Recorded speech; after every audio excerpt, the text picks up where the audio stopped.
Selam aleikum, hoxh, një femër muslimane është me abdes. Edhe don të falet në xhami, por dyshon tek abdesi, si të veproj?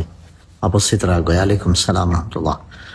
Nëse ajo e di që ka abdes, domethënë bazë e di që ka abdes, por dyshon ajo prish abdesi ajo, na themi ka abdes. Sepse nuk prishet diçka e sigurt me diçka të dyshimt. Por nëse është e kundërta, e di që s'ka abdes, por është të dyshuar mos rastësisht mos ka marrë abdes. Po më kujtohet që e kom prish abdesin, po s'po më kujtohet a kam marrë ajo. S'ka abdes.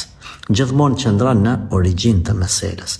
Edhe në këtë rast, që kjo është nëse dyshon, mos e ka prish ose diçka, atëherë domethënë ka abdes. Përveç të gjinia femërore kemi një problem tjetër që duhet me shtu, është nëse ajo e njeh veten që ka probleme me sekrecione të caktuara, në këtë rast themi, në këtë rast është mirë nëse ka mundësi me shku në një banjo të vendet e caktuara dhe të kontrolloj vetë. Nëse ka diçka, atëherë le të merr abdes të ri. Nëse është dose në rregull, falet me atë abdes. Po nëse s'ka mundësi me shku deri tek banjë, se s'ka banjo ku e diçka, x arsye, themi le ta fal namazin, qashtu domethënë me çatë bindje që ka abdes. Edhe inshallah taala nuk ka problem. Normal detajet pastaj diskutohen nëpër mexhlise më të gjana e jo në këto pyetje të Instagramit të shpejta. Kështu le të veproj.